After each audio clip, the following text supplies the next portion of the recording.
지난 5일 국회에서 열린 김행 여성가족부 장관 후보자 인사청문회에서 여야는 김건희 여사와의 친분, 위키트리 관련 코인 및 주식 파킹 의혹 등을 두고 격렬한 공방을 벌였습니다. 용해인 기본소득당 의원은 위키트리의 선정적 보도를 문제 삼으며 김 후보자가 여가부 장관으로 적합하지 않다고 주장했습니다.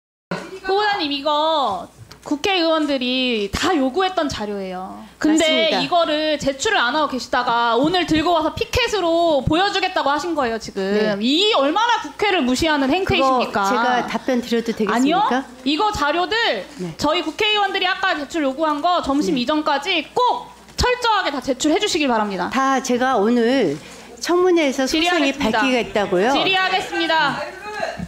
김행 후보자의 여성가족부 장관으로서의 전문성 그리고 자질은 앞으로 잘하겠다라는 말로만 믿고 넘어갈 수는 없는 일이라고 생각합니다. 그동안 어떤 사회적 정치적 활동을 해왔는지 그 길을 면밀하게 살펴보는 것이 필요한데요. 그 점에서 언론을 직접 운영하신 김행 후보자 경력에 대해서 검증을 하려고 합니다. 사실에 기반해서 성실하게 답변해 주시면 좋겠습니다. 2018년 미투 운동이 있었습니다. 수십 년간 은폐됐던 성폭력이 고발되는 과정에서 언론사가 2차 가해를 저지르는 경우들이 빈번했습니다. 네, 그래서 이 문제를 해결하기 위해서 여성가족부가 성희롱 성폭력 사건 보도 시 따라야 할 보도 윤리를 발표했습니다. 언론사에 몸담고 계신 데다가 양평원장 공직 경험까지 있는 후보자께서 잘 알고 계실 텐데요. 이 화면에 나온 내용들 다 동의하시죠? 질의를 안 듣고 계시니까 지금 네, 이것도 동의합니다. 답변을 못 하시는 거예요. 아니요, 질의를 좀 동의합니다. 들으세요. 네네. 후보자께서 사전 답변으로 성범죄에 대한 잘못된 사회 통념이 언론 보도를 통해서 확산되지 않도록 유의해야 한다고도 답변을 하셨습니다. 맞죠? 네. 네, 동일한 취지로 수립된 게 한국기자협회의 성폭력 범죄 보도 세부 권고 기준입니다. 화면에 나온 내용들 동의하시죠? 네. 네. 그리고 마지막으로 한국기자협회 인권보도준칙을 보겠습니다. 성평등한 언론을 위해서 이 보도준칙이 필요하다는데, 이 원칙이 필요하다는데 동의하십니까? 네, 동의합니다. 네, 한 언론사의 수장으로서 이 원칙들 다 지켜가면서 언론사 운영하셨습니까? 그것에 대해서 제가 말씀드리겠습니다. 원칙들 저 지켜가면서 원칙을 지키려고 운영하셨냐고요? 정말 노력 많이 했습니다. 노력을 많이 하셨다. 네. 원칙을 지키고자 노력했던 결과가 이렇다면 저는 여성가족부 장관 될 자격 없다고 생각합니다. 하나하나 보여드리겠습니다. 네. 네. 싫어요 207번 외쳤으나 제자에게 몹쓸 짓한 60대 교수, 30대 남성 집들이 한 후 정말 파렴치한 짓 저질렀다. 몹쓸 짓, 파렴치한 짓 같은 표현으로 가해 행위의 심각성을 축소하는 잘못된 보도입니다. 자, 그 썸네일 보이세요? 네. 네, 후보자님 딴 거 하지 마시고 좀 질의에 집중 좀 해주세요. 피해자에 대한 편견을 강화하고 모욕감을 안길 수 있는 아주 악의적인 이미지들만 골라 쓰셨습니다. 다음 페이지 넘겨주세요. 네, 소속사가 여자 연습생에게 속바지 벗고 사진 보내라. 연인이 성관계 거부하자 목에 베개 밟아놓고 밟아서 기절시켰다. XX 빠는 거 아니야. 여자 동기들 집단 성희롱한 남자 생도들.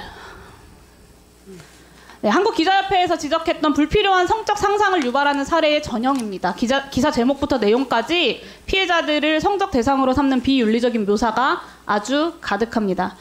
그리고 네, 파주 택시기사 살해범. 피해자가 놀랍게도 이 직업이었다. 피해자의 직업이 범죄의 원인이 된 것처럼 보도를 하면서 가십거리 삼는 전형적인 2차 가해 보도입니다. 서울 지하철 조심해야 된다. 심지어 이 기사는요, 시정조치 전에는 아가씨 다리 좀 벌려봐 라는 말이 저 기사 제목 앞에 들어가 있었어요. 성범죄를 자극적으로 묘사해놓고 피해자가 조심하면 성범죄를 피할 수 있다라는 인식을 명백하게 확산시키고 있는 2차 가해 보도입니다. 이 사례들만 놓고 이야기를 하면 뭐 침소봉대한다고 하실까봐 제가 여러 가지 사례들을 갖고 왔는데요. 위키트리의 성범죄 관련 보도가 대부분 다 이렇습니다. 2대1로 땡땡을 하자고, 하반신 엉덩이에 비비며 신음하는 여성. 제가 정말요, 이 질의를 준비하면서 너무 혐오감이 들어가지고 입에 다 담지도 못하겠습니다. 이 보도들 대부분이요, 김행 후보자가 경영에 관여한 이후의 기사들입니다. 그리고 언중위의 시정 공고를 받았던 기사들이에요. 근데도 지금까지 위키트리 홈페이지에 남아 있습니다. 그 사건에 대한 보도만 문제가 아니라요, 여성 유명인에 대한 성적 특성만을 부각한 성희롱적 보도도 악질적으로 양산을 했습니다. 넘겨주세요. 역대급 노출이다. 눈 풀렸다. 갈 때까지 갔다. 오우야.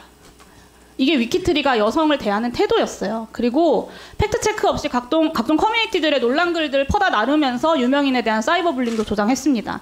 지난 몇 년 동안 가십성 기사와 성희롱 그리고 악성 댓글로 인해서 여성 유명인들의 죽음이 연달아 발생했음에도 불구하고 반성하는 모습이 없이 계속해서 이런 기사들을 양산했고, 누군가를 죽음으로 내몰면서까지 트래픽 수를 올리는 데에만 위키트리가 정신이 팔려 있었던 겁니다.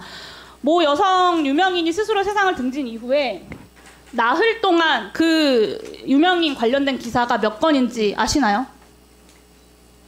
73건입니다. 네. 생전에도 굉장히 집요한 가십성 보도로 그 고인을 괴롭혔거든요. 근데 사후에도 무분별한 기사화로 죽음마저 논란으로 만들었어요. 저는 황색 언론이라는 말이 고상하게 느껴질 지경입니다.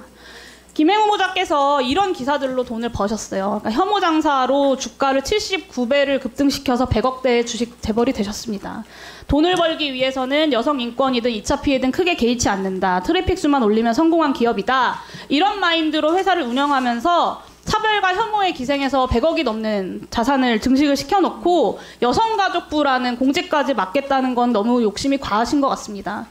악질적인 성차별적인 2차 가해적 보도를 양산했던 언론사의 수장이 성폭력 피해자를 보호하고 성차별적 문화를 개선해 나가야 하는 성평등 부처의 수장이 될 수 있다고 생각하시나요? 저는 이런 기사들 본 적 분명히 있으시죠? 네, 제가 이것과 관련해서 말씀을 드리면 저희가 저도 이제 사실은 이제 저희가 대표이사도 있고 편집국장도 있고 합니다. 그래서 저도 사실은 이제 뭐 부회장이 기사를 직접 안 보니까 그렇다고 면책하겠다는 얘기가 아닙니다. 저도 부끄럽고 이게 지금 현재 대한민국 언론의 현실이기도 합니다.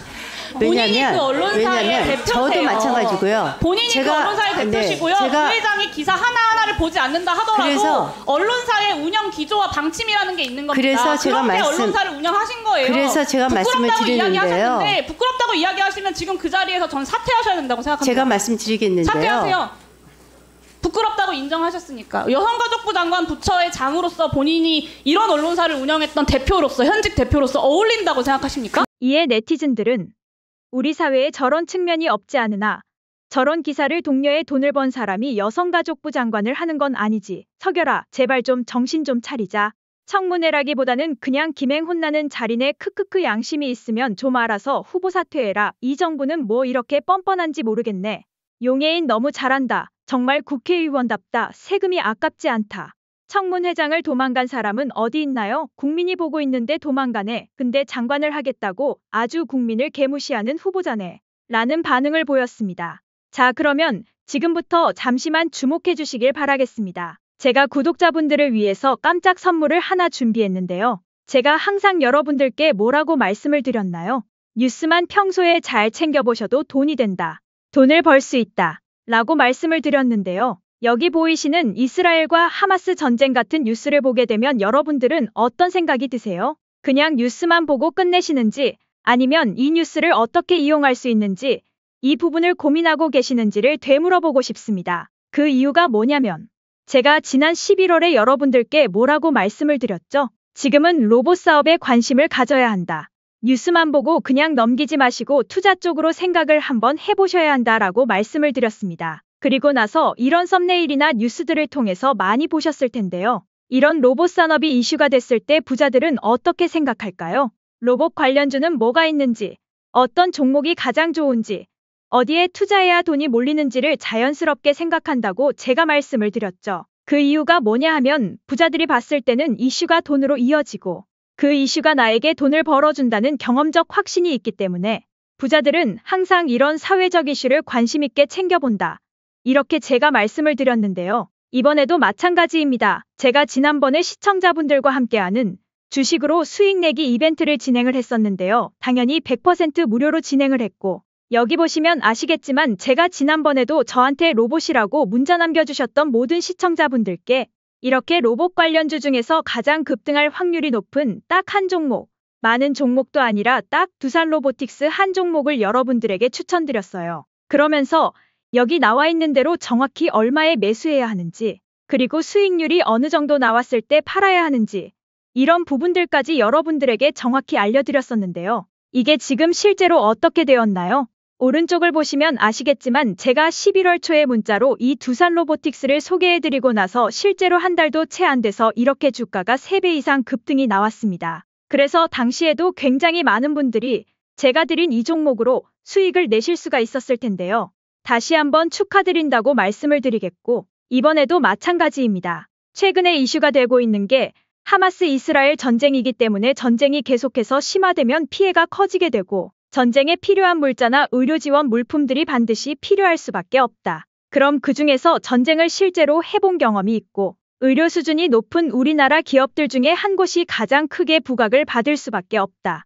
당연히 우리가 이쪽으로 생각해야 된다는 겁니다. 그렇기 때문에 제가 이번에도 뭘 보내드린다. 지난번과 똑같이 구독이라고 저에게 문자를 보내주시면 제가 물자 지원 관련주 중에 앞으로 대장주 역할을 하면서 주가가 가장 크게 급등할 한 종목을 구독자분들에게 문자로 종목명과 사고 파는 시점을 모두 알려드릴 거예요. 그래서 여러분들이 주식으로 돈 버는 연습을 한번 해보시라 이렇게 말씀을 드리고 혹시라도 나는 주식을 하지 않는다 하시는 분들은 주변에 주식하시는 분들에게 추천을 해주셔도 되고 아니면 연세가 있으셔서 투자가 어려우신 분들은 이 종목을 가지고 자녀분들에게 한번 사봐라. 이걸로 한번 수익을 내봐라.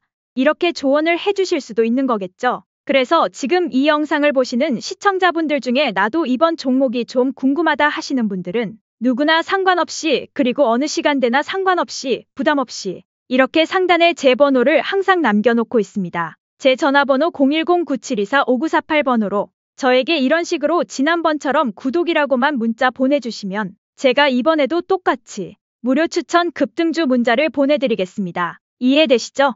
그래서 제 번호 010-9724-5948번호로 구독이라고 문자 보내주시면 여러분들이 직접 이슈를 통해서 돈 버는 연습을 해보실 수가 있는 거고 제가 돈을 받는 것도 아니고 투자를 대신해 드리는 것도 아니니까 부담 없이 신청해 주시면 되는 겁니다. 그리고 수익이 나면 저는 다른 것은 바라지 않습니다. 제 채널의 구독, 좋아요 한 번씩만 눌러주시라. 이렇게 다시 한번 말씀을 드리겠습니다. 감사합니다.